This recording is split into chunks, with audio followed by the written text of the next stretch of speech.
Tonight, a new era of Formula One racing will arise. Because tonight marks the beginning of a new league of Formula Europe. It is a league that will take part on the PS3 platform only, and it stands for Competitive European Racing. And it will feature some of the best drivers available on the PS3 platform.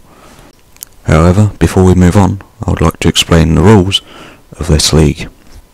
There are only really two rules for the setup of the league, and that is that both tracks for the calendar, that I will shortly bring you to, and the drivers for the constructors have been drawn at random. So it is complete no man's guess of who is in which car and which tracks this first inaugural season will feature.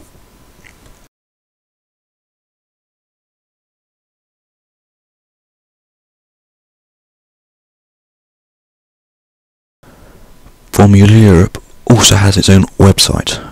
Currently it is in quite early stages though, so some of it is not completely finished up to standard, but I suspect that during the season it will stand up to be a formidable website for the eventual followers of this league. And here I bring you a few screenshots of the website. A link will be in the description so you can go and visit it yourself.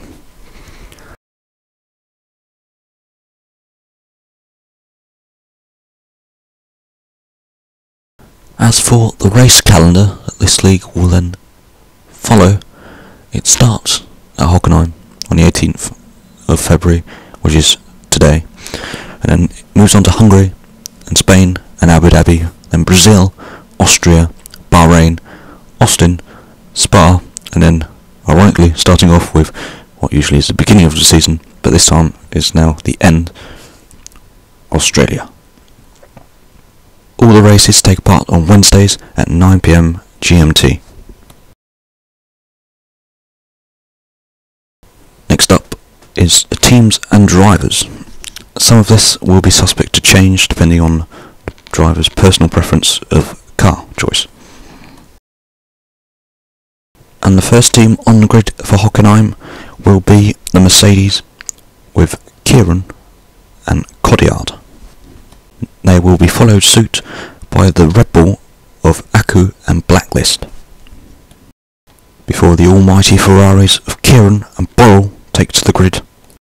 However, McLaren will boast a strong lineup of Nevo and Liam, and one of these will surely be the contenders for the Drivers' Championship and together possibly the Constructors. And now we move on to the two remaining teams of the grid so far, with first of all Toro Rosso with Jake and Drez, and finally the Caterham drivers of Carter and Gaz. However, there can only be one winning driver and team in Formula Europe.